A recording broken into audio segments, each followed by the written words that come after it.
Advertencia: el siguiente cortometraje contiene material inédito que podría vulnerar tu valentía. Escóndete en la caja de comentarios o míralo con las luces prendidas para mermar la experiencia. Sin embargo, si logras atreverte a contemplar el contenido de la forma más verídica posible, con audífonos y las luces apagadas, te prometemos tener la mejor experiencia de horror que jamás antes tuviste.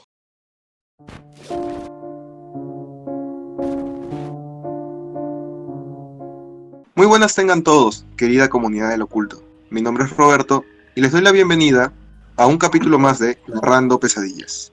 El día de hoy, como siempre, me acompaña mi compañero Carlos. Carlos, muy buenas noches. Es un gusto tenerte aquí. Buenas noches, Roberto, ¿qué tal? Y bueno, comunidad, en esta oportunidad tenemos un invitado muy especial, un gran amigo mío, lo considero como mi hermano. Él es Willy. Hola Willy, ¿qué tal? ¿Qué tal? ¿Cómo están? ¿Qué tal, chicos? Willy, ¿cómo Eh, estás? ¿Qué tal? Muy bien. La verdad, acá con un calor tremendo acá en Madrid. Inimaginable. Ahorita 36 grados. y cuéntanos Willy, ¿qué tema nos ofreces hoy? ¿Cómo va Bueno, tu experiencias allá en España? ahorita sería un poco compartirles sobre los sucesos más históricos, porque estas historias están ligadas mucho a los reyes que ha tenido España. Por ejemplo, uno de ellos, creo que es el más famoso de todos, es el de Calle de las Cabezas,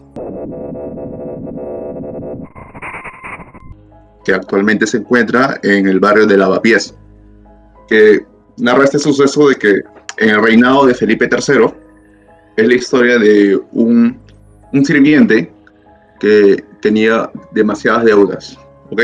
Y obviamente que lo estaban buscando para asesinarlo. Este sirviente tenía, digamos, a un sacerdote rico, millonario, para ese entonces. Lo que hizo este hombre fue asesinar al sacerdote. Dicen de la historia de que lo decapita y deja su cadáver en el domicilio. El hombre le roba el oro que tenía y escapa a Portugal. Cuando la policía se acercó al domicilio, obviamente que encontraron el cadáver del sacerdote decapitado y no encontraron rastros de quién había sido. Pensaron en ese entonces, mataron al sacerdote. Si le hicieron eso al sacerdote, no sabemos, o sea, imagínense lo que le podían haber hecho al sirviente, ya que en esa época la fidelidad que le tenían de sirviente a amo era lealtad pura. Así que bueno, el expediente se quedó en stand-by. Y pasaron los años y posteriormente este sirviente se convierte en un noble, en un caballero y regresa nuevamente a Portugal. Como dice esta famosa frase que el asesino siempre vuelve al lugar del crimen. Regresa a Madrid y pasa por un mercado y el hombre compra la cabeza de un carnero para hacerse una especie de comida. Lo que indican de que cuando el hombre estaba caminando con la cabeza del carnero en una bolsa por las calles, ven que de esa bolsa empieza a dejar un rastro de sangre por el suelo y es detenido por un policía. Le dice, mire, está dejando demasiada sangre, ¿qué es lo que está llevando? Así que le hacen abrir el paquete. El hombre dice, no, estoy llevando eso para hacer mi comida. Cuando abren la bolsa, aparece la cabeza del sacerdote. Y el hombre, o sea, el sirviente, que vuelto caballero, se quedó de una forma tan, ¿cuál sería el término? Paralizado del miedo, que simplemente el hombre termina confesando el crimen que había pasado hace años. El hombre fue sentenciado a la horca y lo que dice la leyenda de que este hombre cuando estaba yendo al momento de hacer la horca, como muestra el delito, estaba también la bandeja de plata, estaba ahí en la cabeza del sacerdote. Cuando el hombre es colgado, esa cabeza automáticamente regresa a ser una cabeza de carnero. Y actualmente hay una placa, se le conoce es una calle famosísima que le conocen como Calle de la Cabeza, que tiene la cabeza, no, o sea, esa placa tiene esa bandeja de plata y al costado está una cabeza de carnero, que aún sigue en la actualidad. Oye, pero qué interesante historia. No, de verdad, imagínate la culpa del tipo al ver eso, ¿no? Temer las represalias, porque decir que una cabeza de carnero se convierte en la de la persona que has asesinado, y años después, ¿no? Verla. Efectivamente, efectivamente. Me parece bastante curioso porque he escuchado varios relatos, pues, de un monje sin cabeza, ¿no? Yo creo que siempre se cuentan ese tipo de historias en donde sale el cuerpo y el alma en pena, por decirlo así, pero nunca lo que le pasa a la cabeza, o cosas así. Muy curioso. Justo lo que acabas de mencionar de un sacerdote sin cabeza que aparece, ¿no? Como forma de reclamar venganza. Hay una historia que sucedió y actualmente está vigente, porque se revoca, esto va a la historia, a la época del Pedro I, el rey Pedro I, que estamos hablando en los años 1353, que actualmente fue este asesinato en la iglesia sanguinés. Actualmente es un monumento histórico, imagínate, desde esa época hasta la actualidad sigue una bellísima estructura de esa iglesia. La historia cuenta de que dos ladrones entraron en una noche a extraer todo lo que fuera posible de la iglesia. Candelabros, vasillas de oro, dinero, etcétera, etcétera. Pero no se dieron cuenta de que había un anciano rezando. Y como dijeron, ¿no? Para evitar cualquier tipo de evidencias, testigos, estos dos criminales agarraron al anciano, lo asesinaron de una forma tan brutal que al día siguiente, cuando encontraron el cadáver en la iglesia, el hombre, o sea, el anciano, estaba decapitado. En ese entonces no sabían quiénes habían sido, pero durante esa época aparecía un hombre en las noches decapitado caminando, exigiendo venganza. Meses después logran capturar a los ladrones y obviamente son sentenciados a morir. Pero esto va a la actualidad, porque aún en las noches, porque esto saca esta iglesia sanguinés se ubica en el centro de Madrid, y en las altas horas de la noche, por ejemplo, estamos hablando de 11 para todo lo que resta de la madrugada, se ve a un hombre decapitado caminando por las calles. Y eso hay un montón de testigos que han visto un hombre decapitado caminando por toda esa recta. Wow, bastante impactante el hecho de que buscar así ese tipo de venganza, no sé cómo manifestarse, ¿no? Que me hicieron esto, la verdad. ¿Algún conocido que tienes allá te ha mencionado que ha visto esa entidad? Bueno, eso es por las mismas entrevistas que le hacen por ejemplo, a los turistas, a personas que trabajan, que salen de sus centros de labor y ven a una persona que es decapitada. La evidencia es eso, por el mismo testimonio de las personas. Wow, sería bastante interesante verlo, ¿no? Sería un poco impactante, sería algo espectacular. La verdad, yo, bueno, no tengo mucho miedo a esas cosas, pero es como que me impresiona, ¿no? Por lo que me estás contando, todos esos lugares ahora son monumentos, ¿no? Bueno, actualmente, claro, son monumentos, iglesias, palacios que hasta la actualidad siguen vigentes. Y Cada algún ideal, gestión que hacen acá en Madrid por su historia es fenomenal. Cuidan bastante de todo eso. claro, es igual como acá, ¿no? Real Felipe, por ejemplo, también tiene sus historias, pero es un monumento ahora, pues, ¿no? Claro, bueno, a ver, en el tema de Perú solamente son muy pocos los que han podido conservar.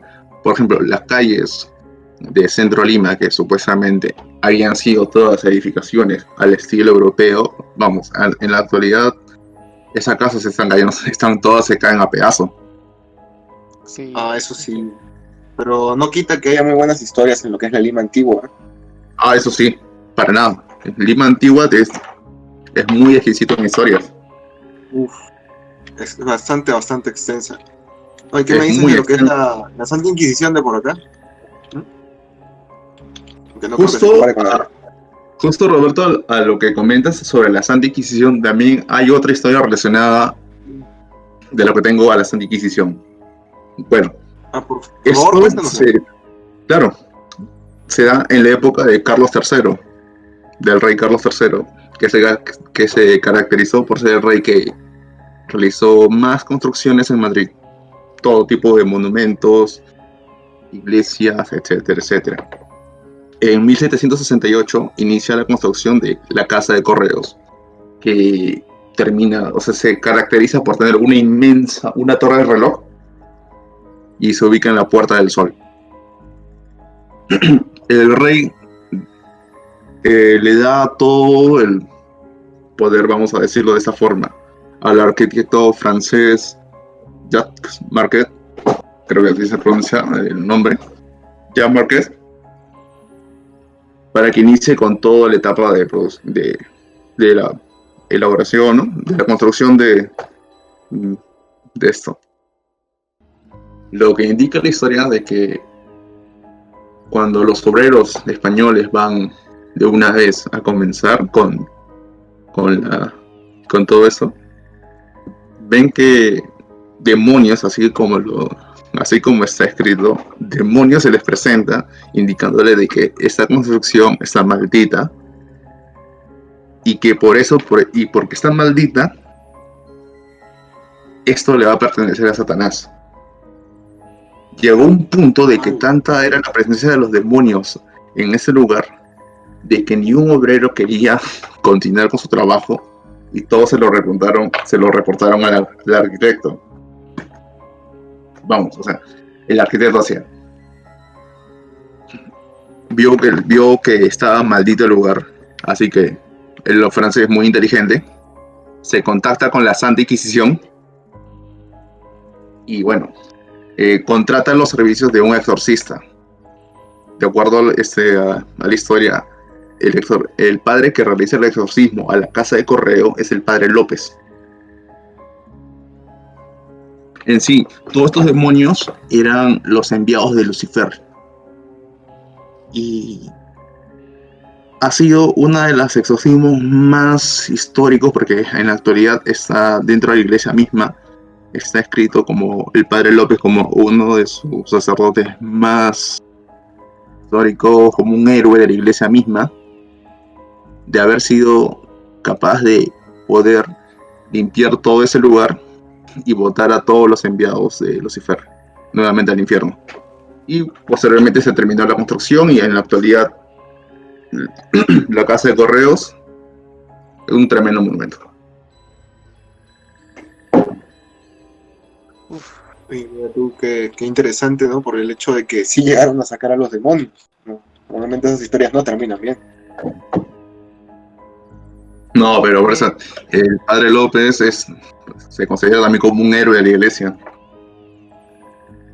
Disculpa que te interrumpa, Willy. A ver, por ahí yo había leído un artículo hace ya un tiempo en muchas edificaciones así antiguas de lo que es España. Tienen como que ángeles así dibujados, pero no en sí parecen como ángeles, sino como demonios, así como tú dices. No sé si te lo has percatado, ya que, bueno, habrás indagado mucho más de eso, ¿no? Bueno, esos son el tipo de... Lo que tú te refieres son las sectas que hay dentro de Madrid. Si bien es cierto, España es un país católico, lamentablemente se ha perdido bastante de la fe por parte de la juventud. Y ellos vamos a decir que han destinado su fe a sectas diabólicas. Y así como estás comentando, hay lugares que verdaderamente van y hacen rituales satánicos, hacen misas satánicas, y eso está presente. A las famosas misas negras, ¿no? Exacto. Misas negras, misas satánicas. Hablando de ese tema, Willy, a ver, no sé si lo sabrás por completo, pero no sé si habrás visto esa película, Verónica. ¿Sabes algo relacionado a ese caso? Bueno, el tema de Verónica es basado en la época de los 90, el inicio de los 90 acá en Madrid, en el barrio de Vallecas. Pero en sí la chica no se llama Verónica, se llamaba Stephanie, o Estefanía, no me acuerdo. En sí, vamos a ver, yo me he visto la película, me gustó bastante la película, muy divertida. Yo en lo personal me divierto bastante con lo paranormal, no me asusta para nada, lo disfruto bastante. Hasta me da risas, ya, tú mismo, Carlos, lo sabes. Claro. Sabes cómo son mis reacciones con los temas de lo paranormal, lo disfruto al máximo. Pero bueno, regresando al tema de esta chica. Obviamente que la película es muy diferente a la realidad. Totalmente diferente. Bueno, ¿por qué es muy diferente?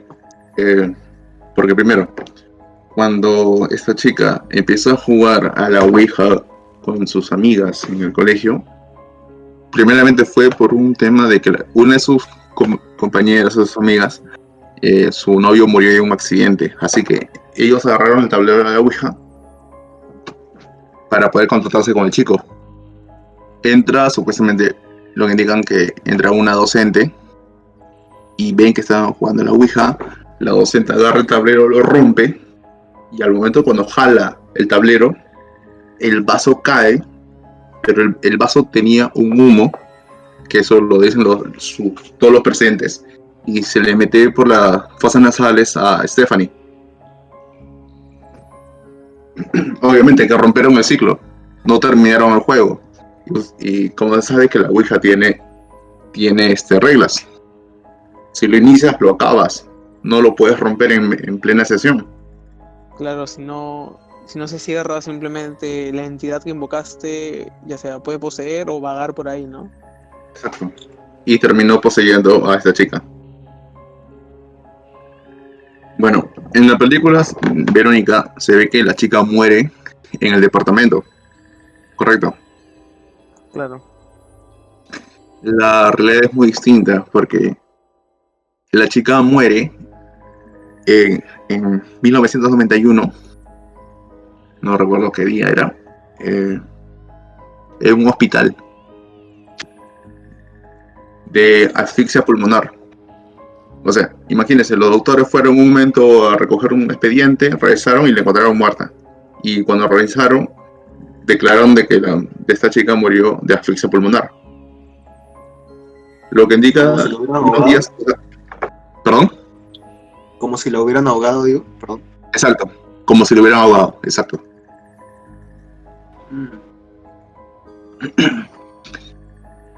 Ya que la madre de esta chica, antes de que pasara el día de su muerte, le había llevado a diferentes centros de salud y todos los doctores le decían lo mismo, que la chica está bien, es tema parte de su edad, ¿no? Una adolescente, está buscando llamar la atención, está completamente bien. Claro, que le habían dado pastillas para ese tipo de epilepsia, que ellos decían, no, es una epilepsia, sufre de los nervios, nada más, perfecto, su hija está en una salud estupenda. Pero mentira. Los docentes, los doctores no sabían que la chica había jugado la Ouija, obviamente.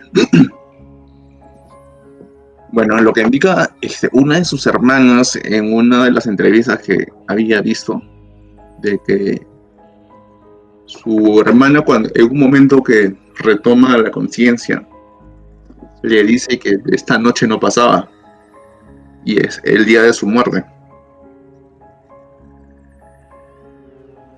Cuando fallece, después de unos meses, prácticamente comienza todo el calvario para la familia.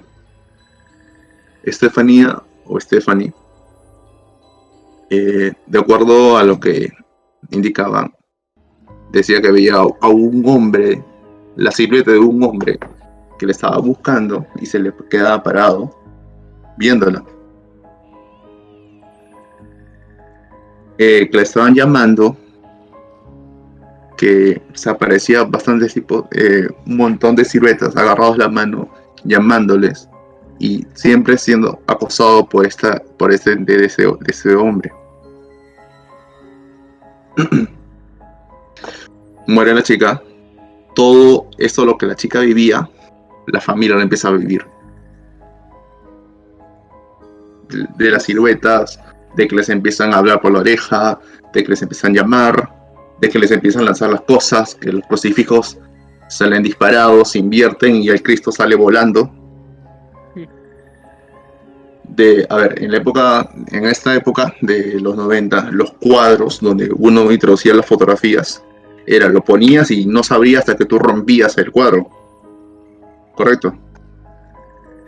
Encontraban en uno de los cuadros de la foto de Estefanía, lo encontraban quemado, sin que el marco haya sido roto o había roto el vidrio o dañado la parte de la madera.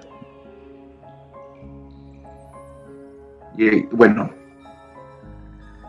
obviamente que ¿por qué ha sido famoso esto? Porque en el 92, o sea, imagínense, desde la muerte de la chica hasta el 27 de noviembre de 1992, donde ellos ya no aguantaron, llamaron a los policías. Es el único expediente de Madrid que está relacionado con lo paranormal, por eso que es muy famoso el expediente Vallecas, donde cuando los oficiales fueron testigos de todos los sucesos. Cuando entraron al cuarto de la chica, ahí mismo los oficiales indican de que la cruz se voltea y el Cristo sale volando. O les empiezan a lanzar objetos a los policías. Cuando fueron, obviamente, expertos en lo paranormal, una medium, realizaron grabaciones, sacaron información, ¿no? Mediante la psicofonía. Vieron de que había dos entidades que estaban dentro de la casa. Uno era la chica y el otro era el abuelo, o sea, el padre el papá de su mamá. El abuelo era quien estaba atormentando. El ente que estaba aterrorizando a la familia era el abuelo, porque el abuelo detestaba a su hija, las odiaba y simplemente los quería matar. Así que cuando jugaron a la ouija y se rompió el vaso, ese humo, vamos a decir, en sí es un ectoplasma lo que se le mete a la joven, era la energía de su abuelo que estaba dentro de la chica. Porque en una de las grabaciones, cuando lo reproducen, es la voz de Estefanía indicándoles o avisándole a su familia que tengan cuidado con el abuelo. Bueno, pasaron muchos años y actualmente la casa la vendieron, tienen otros dueños. Y ellos obviamente ya no sufren nada de ese tipo de atormentos.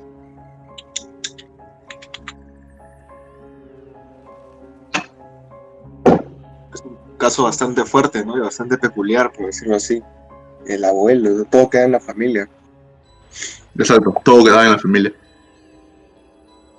No, y también, bueno, las normas de lo que es la Ouija, ¿no? Que es un juego bastante peligroso, indican que siempre tienes que saludar comenzando y despedirte, siempre decirle al espíritu que se tiene que ir por donde entró, ¿no? Y hasta que no se vaya o no se quiera ir, tienes que quedar ahí. El hecho de interrumpirlo a media partida ya indica pues que va a terminar muy mal.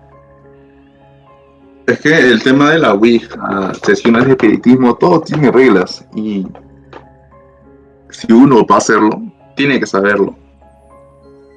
Claro, como dice Willy, pues tiene cierto respeto también, porque Exacto, tiene respeto. muchas entidades son como que te respetan siempre y cuando tú los respetes, pero una vez que tú pasas esa barrera es como que ya se manifiestan con todo, ya sea de buenas o malas intenciones, y como dicen, en muchos casos pueden llegar a poseer. La verdad, es un juego de temer y pues no, sí, como dices, ¿no? Es muy estricto, demasiado estricto, porque a veces no hay vuelta atrás. Por más que lo cierras después, si no fue en el momento indicado, simplemente esa cosa ya salió y no se sabe qué puede pasar. Efectivamente. Igual como sesiones de espiritismo y ambos tenemos experiencia en el tema, lo hemos hecho en varias ocasiones y hemos sido testigos de lo que aparecía. ¿O no es así, Carlos?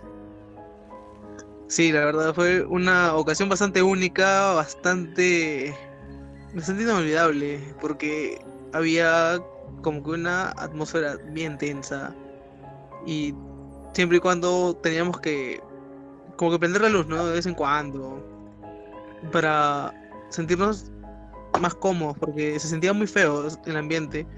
Además que teníamos que guardar cierto respeto.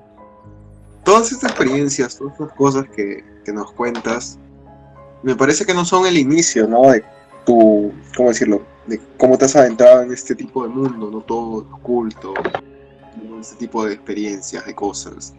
Eh, Creo que tú también tienes cosas que relatarnos de acá, ¿no? De cuando vivías aquí en lo que es Perú y de tu casa. ¿Tendrías alguna experiencia que contar? Bueno, yo creo que toda historia debe comenzar de su inicio, ¿no es así? Así que yo creo que esto inicia cuando tenía 5 años. Actualmente tengo 26, correcto. Así que inicia con el fallecimiento de mi bisabuela en paz descanse, que siempre la tengo presente y en la gloria de Dios. Imagínense, un niño de 5 años se despierta, va sí, a la habitación de sus bisabuelos y encuentra a la familia llorando alrededor de la cama de la difunta. Y lo que te dicen, mira, esto pasó y dale un beso a tu abuela, despídete de ella. Aún en ese entonces yo no entendía mucho el tema de la muerte, no, yo dije, ¿qué le pasó a la abuelita? Le di un beso. Se puede decir que en ese momento inicié o se me activó el tema de estabilidad, de tema de sentir las presencias.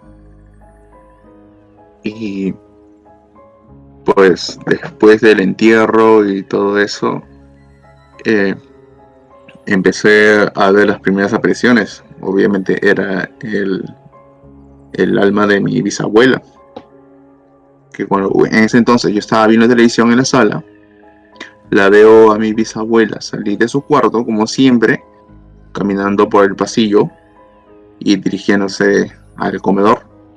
Y en ese entonces, en ese comedor había un sofá y la veía que ella caminaba y yo le decía, abuela, abuelita, abuelita.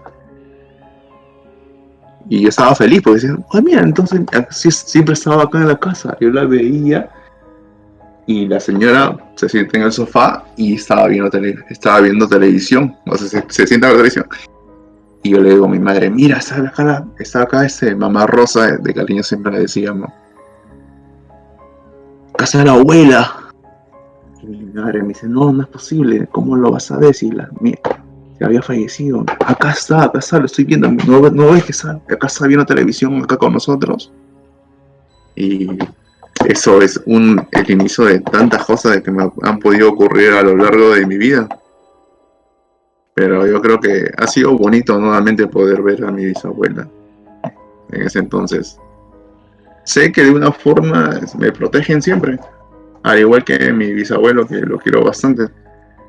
Para descanse. Mm, Algo que creo yo en tu historia y que siempre hay en muchas historias, tenga la gente la habilidad de ver o no, es que el cariño siempre queda, ¿no? Como que siempre vas a sentir que te protegen, más allá de lo que es el sentimiento o la sensación, ¿no? Como que algo te lo dice, tú sabes que están Sí. ahí para ti, ¿no? Exacto. Y para hacerte un comentario, o sea, hace unas noches soñé con mi bisabuelo. Eh, Nuevamente lo vi al hombre joven, todo fortachón, haciéndome las consultas, ¿no? ¿Qué tal? ¿Cómo te va, hijo? ¿Cómo vas con tus estudios ahí en Madrid? Etcétera, etcétera. Un tiempo bonito que pude compartir en medio de mis sueños con mi bisabuelo. Yo creo que de esa forma se comunican ellos conmigo hasta la actualidad, mira. Esa es la parte positiva de esto, pero también viene la parte negativa. Si bien es cierto, he podido presenciar las entidades de mis bisabuelos, que sé que me cuidan, en mi casa, bueno, ahí de Jesús María. Obviamente que toda esa residencia ya es antigua. Han pasado por varios dueños, obviamente que han fallecido varias personas, y no siempre las personas que fallecían eran de buen corazón, por así decirlo. Se cargaba el lugar de una mala vibra, y poco a poco yo empezaba a ver diferentes tipos de entes. O sea, no es que en una casa solamente esté una identidad y listo. No, yo veía muchas cosas a lo largo de los años que he podido vivir ahí, desde niños, personas más grandes, o sea, adultos, cosas que no eran humanas, como bestias. Y eso también ya se los voy a comentar más adelante. Y el tema de que, no sé si ustedes habrán escuchado esta historia clásica de que cuando hay en una casa niños, siempre se escucha jugar canicas, como si alguien estuviera Eh, jugando canicas. Me ha pasado, sí me ha pasado. Como que juegan canicas afuera de la Y te, invi- habitación, fuera de la casa. y te invitaban a salir a jugar, Ah, no, eso no. como una invitación. Por ejemplo, varias veces, y en ese entonces, imagínense, yo tenía 6, mi hermano era todavía un infante, no creo que recuerda eso. Luego estábamos en nuestras recámaras, ya por dormirnos, y siempre en el techo escuchábamos el sonido de niños jugando con canicas. Pero lo curioso de que el techo de cuando en ese entonces era nuestra recámara, el, el piso que le correspondía era de un almacén que mi abuelo usaba para guardar maniquís. Y obviamente, yo sé que más adelante aprendí que guardar todo ese tipo de muñecos es de fácil posesión para todo tipo de ente. Y eso es toda una historia tremenda, lo que pasé con esas cosas, con los maniquíes. Porque yo sabía que algo se había metido esos maniquíes. Porque nadie va a ser tan loco de subir en la noche, abrir esa puerta que siempre tenías un candado y solamente agarrar los maniquíes, arrastrarlos por el piso y al día siguiente cambiaran todos de diferentes formas. Porque en varias noches, en la madrugada, escuchaba claro que de ese condenado piso empezaban a caminar. Y a la vez sentía que jugaban canicas y empezaban a caminar. Y al día siguiente, la posición de los maniquíes cambiaba. O sea, pueden imaginar esas cosas.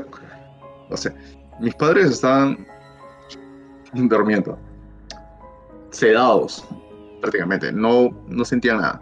Mi hermana igual. El único que tenía que vivir eso era yo. Era que estaba al acecho de esas cosas. Bueno, sí entiendo tu punto de vista. Digamos que yo también era el que sentía esa clase de cosas, ¿no? En mi casa, todo tipo de cosas. Era como que yo las percibía más, ¿no? Bueno, cuando yo vivía con mi madre siempre era ella. Pero luego de eso, cuando yo me mudé con mis abuelos, era yo pues el que sentía esas cosas. Incluso un grupo de amigos, ¿ah? Tú y yo siempre fuimos de los que sentían más esas presencias. ¿No te acuerdas? Yo creo que es destino esto, brother, de que el tema de que un grupo se conozcan, dos personas que tengan este tipo de habilidad, obviamente va a ser más llamativo para esos tipos de entes al momento cuando hemos hecho las sesiones. ¿No te parece? Claro, es que es como que ellos buscan energía y nosotros somos los que tenemos más.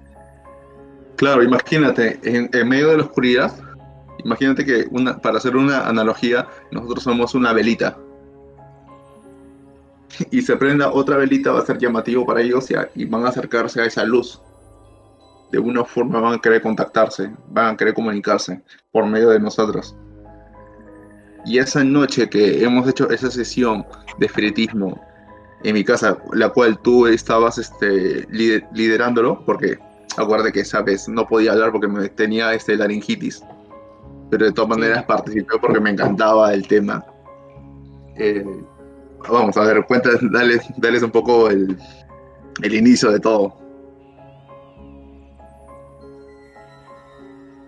No, pero sí, o sea, como tienes razón, eh, es eso, ¿no? Es qué tan llamativo pueden ser las personas, pero hay otras que, por ejemplo, tienen miedo y se le pegan como el tema de, ¿no?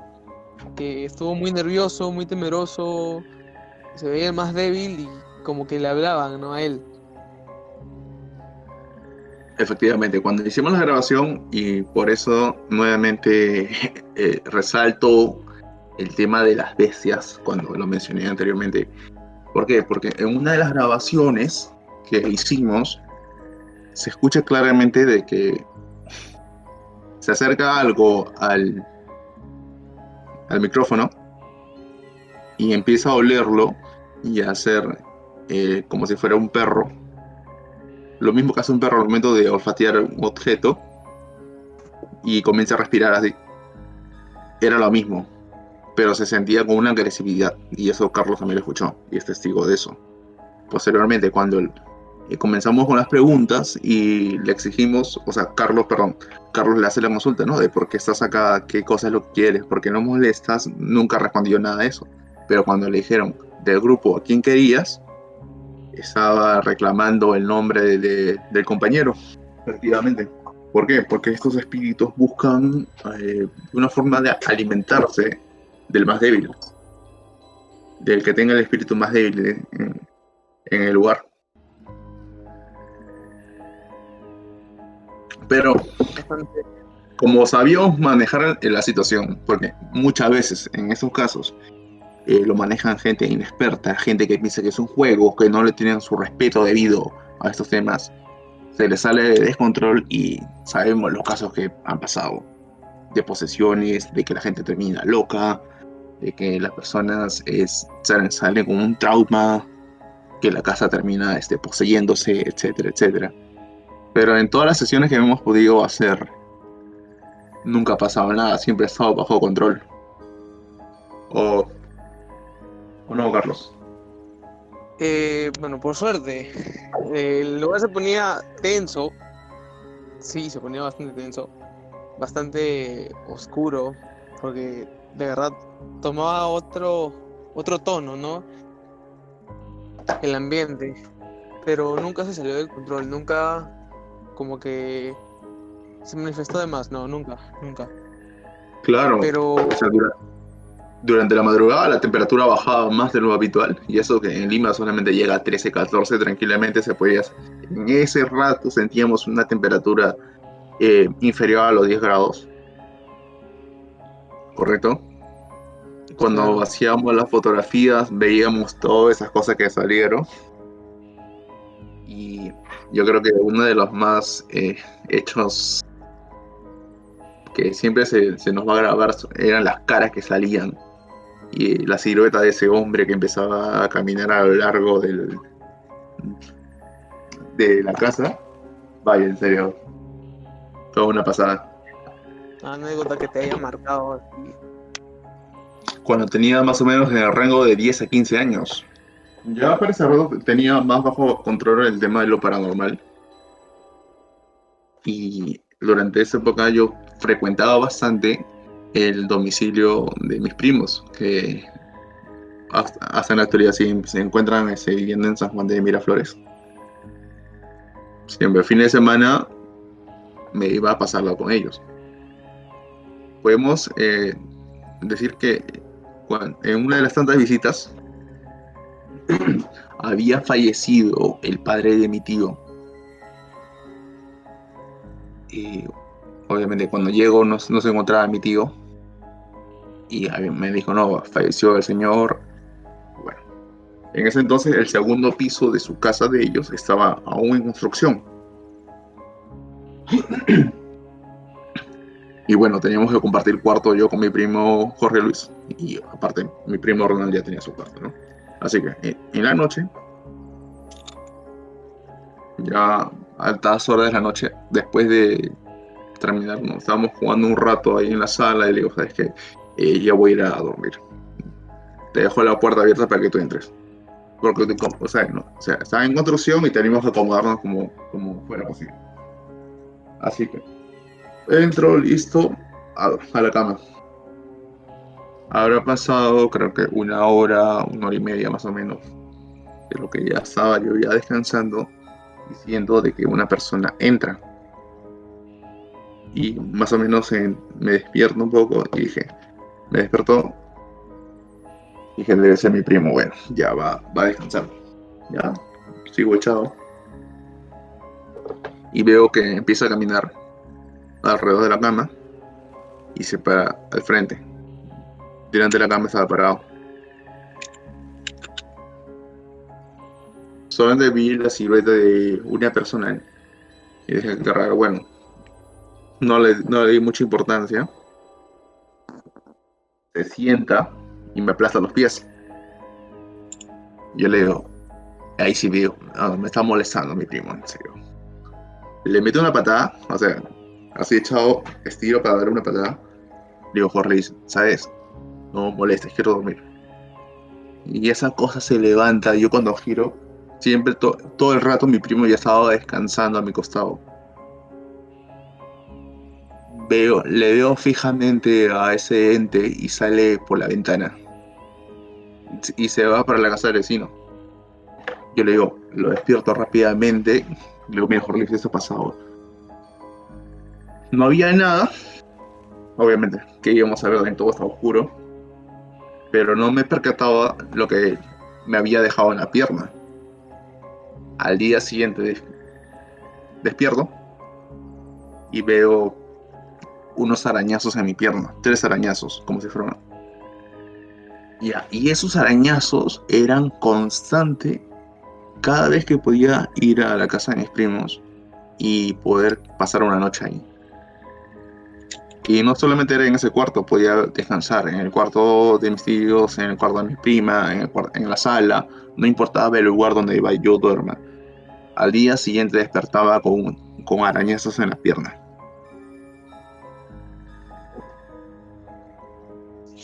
Wow. Bastante fuerte esa historia, ¿no? Ese relato. Bueno, yo he pasado algo similar, como que de un golpe de alguien que prácticamente no estaba ahí. Y sí te entiendo, sientes como que caliente esa zona. Exacto, lo mismo. No te duele, pero solamente sientes que esa parte ya te está ardiendo un poco. No te duele, pero Sientes como solamente que te han dado una cachetada, un palmazo ahí y como que solo se te pone rojo, pues, como rojo. caliente. Exacto. Lo mismo me Efectivamente. pasó a mí en la casa de un amigo y yo fui el último en subir y clarito sentí en la escalera que alguien me presionaba la pantorrilla. Y yo volteo y nada, pues. Y le dije a mis patas, oye, algo pasó. Y me dice, no pasa nada. Ya no le tomé importancia, pero al rato yo fui al baño y me levanté pues el pantalón. Y mi pantorrilla, cerca por el tobillo, había como que una presión de mano, así. Como cuando te presionan fuerte, así estaba. Estaba rojo, totalmente rojo. Y se sentía como que quemaba, pues. Es cierto, pero mira, una vez que sí, yo creo que fue un todavía más fuerte. Cuando recién construimos el cuarto de nosotros, que tú conoces, donde ahora Claro, claro. las veces que tú vas puedes ahí quedarte a dormir. Yo estaba descansando, creo que habrá sido por la tarde, me echo en mi cama y claro, veo que algo estaba pasando al frente mío, porque se pone un poco denso ese lugar. Se siente el cambio de temperatura. Siento una pequeña presión en el pecho y me da un golpe en la nariz que me hace mover toda la cabeza. Y obviamente algo estaba cruzando por ahí y me metió ese golpe. Y tú sabes, por experiencia, que al costado de ese cuarto donde están las habitaciones, antes era la habitación donde se almacenaban los maniquís. Y las veces que te has podido tú quedar ahí, sientes ese olor a podrido que sale de la nada o que empiezan a tocar la pared. Bueno, sí, como dice Willy, yo en varias oportunidades como que soy bien cercano, ¿no? A su familia y normal he podido quedarme, pero no soy como que de las típicas personas que tienen que echarse en una cama y quedarse dormidos. Y cuando es casa ajena es como que estoy ahí viendo el techo y luego poco me quedo dormido. Pero en varias ocasiones yo he estado a punto de dormir y me hacían esto por la pared. Así. Y yo como que me levantaba y decía, ¿qué demonios? Aparte de que en 2 oportunidades he sentido un olor raro como a carne de un animal podrido. Sentía ese hedor. Que de ese cuarto del candado que tú dices, salía Ujú. ese hedor. Salía un olor fuerte. Efectivamente. Era una combinación entre... No, era un animal, efectivamente, y algo podrido. Estaba... No sé, habrá durado 30 minutos el olor. O sea, así como venía de la nada, se iba de la nada. Exacto. Rarísimo. De la nada aparecía el olor, así, de la nada también desaparecía. Y en mi caso eran varias ocasiones que se escuchaba, perdón, se sentía ese hedor a putrefacción. A veces sentía un olor a sangre, a muerte. ¿No? Tremendo. Mira, otra anécdota referente a ese rango de edad que me solicitaste. Esos era cuando ya recién estaba entrando a la secundaria, si mal no recuerdo. Para esas fechas mi padre se muda a Estados Unidos por temas de trabajo y solamente estábamos viviendo ahí mi madre, mi hermano y el que les habla. Recuerdo bien que ese día era un sábado por la noche, porque siempre acostumbrábamos a ver películas en la habitación, no, en nuestra habitación, hasta la hora ya que nos diera sueño. Justo cuando terminaba de ver la película con mi hermano aún era pequeño, sentimos algo que había caído al segundo piso, o sea, al techo del segundo piso. Pensábamos que algo habían lanzado una caja a los vecinos, se les habría caído algo, no sé, se nos vino a la mente eso. Pero tan fuerte fue eso que sentimos que rompió el techo y entró a la habitación, eh, a la habitación que está, la primera habitación que da cuando subes por las escaleras. Correcto. Y esa cosa que supuestamente dijimos fue un objeto, tal vez fue un gato que se cayó, no sé, que lanzaron un animal. Diferentes hipótesis nos metíamos en la cabeza. Esa cosa empezó como si fuera un animal enjaulado a hacer un alboroto ahí arriba. Porque hay 2 habitaciones que la tenemos con un candado. Bueno, para ese entonces. Esa y donde estaban los maniquís.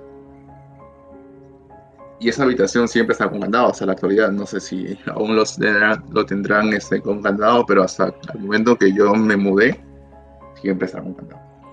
Ok. Esa cosa quería salir, no sé qué cosa era. Y obviamente yo dije, qué raro, se habrá caído alguien, o de repente es un delincuente, alguien entró a robar. Y mi madre ya estaba, ¿no? Atenta, escuchando. Y dije, no. Mi madre me dice, no, esto no es un delincuente, no es una persona. Le bajamos el volumen a la televisión, aguantamos la respiración, como en esos momentos críticos que uno puede pasar. Y simplemente nos pegamos a la puerta para escuchar. Y el ruido que hizo para querer salir de esa habitación fue inimaginable, en serio. Salió de la habitación, decimos, se escuchó como si la puerta la hubiera volado, rompiendo todo. Bajó por las escaleras. Y obviamente esas escaleras son de madera y se va a escucharse. Claro, cuando alguien pisa un peldaño se escucha en toda la casa. Y empieza a correr esa cosa por toda la sala, por todo el pasillo. Se va a la cocina, empieza a mover todo, a hacer un desorden. Mi madre decía, te apuesto que si salimos está todo destrozado. Movieron las ollas, cubiertos, platos, iba a la sala, movían las mesas, las sillas, todo, como si algo estuviera buscando. O alguien estaría buscando. Así que de un momento a otro, esa cosa que estaba corriendo por todo nuestro pasillo, por toda la casa, se dirige donde estábamos nosotros. Y quiere entrar. Da un golpe como si alguien estuviera embistiendo la puerta y como si tuviera una ganzúa o algo así, mete algo en la ranura de donde entra allá y empieza a girar, a querer entrar, a rascar. Y obviamente yo con mi madre hacemos presión contra la puerta para que él entrara. Mi hermano estaba aterrorizado. Mi madre es una mujer muy religiosa y siempre está con lo de la fe. Ella fue que me inculcó el tema de la fe y todo eso. Y yo, en mi punto de vista, lo tomo como una defensa contra todo ese tipo de entes, que ya más adelante les contaré cómo yo lo uso. Así que ella, con una Biblia, siempre acostumbra a tener agua bendita, rezos, todo eso. Empieza a contrarrestar a ese ente. Hasta un momento que simplemente ya deja la puerta tranquila y dejamos pasar unos minutos y ya sentimos que todo el ambiente se había tranquilizado, porque hasta el mismo ambiente te lo dice. Oye, cuando tú estás en peligro, lo sientes que estás en peligro. Sientes que algo quiere atentar contra ti, algo quiere hacerte daño, lo vas a sentir. Así que simplemente mi hermano se quedó ahí, yo salí con mi madre, encendimos las luces y todo estaba tal como lo dejamos antes de entrar al cuarto a ver las películas. Es algo que siempre también lo voy a recordar.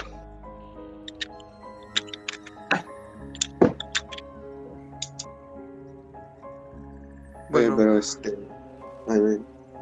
en tu casa, como que, bueno, no sé si decir que es por tu casa, bueno, como nos comentaba antes, porque el lugar era medio cargado, o como ustedes dijeron, que se atraen este tipo de entes, este tipo de cosas, sus seres, ¿no?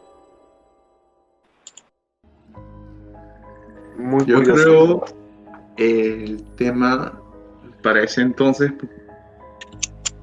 esa cosa buscaba niños y les es llamativo el tema de que aparezcan niños, que estén ahí niños viviendo. Siempre, sobre todo esos dos cuartos que estaban en el segundo piso, eran muy cargados, pero muy cargados, porque yo creo que otra de las anécdotas que me pasó era cuando era más joven todavía, cuando estaba 7, 8, 9, no recuerdo bien la edad. Ese cuarto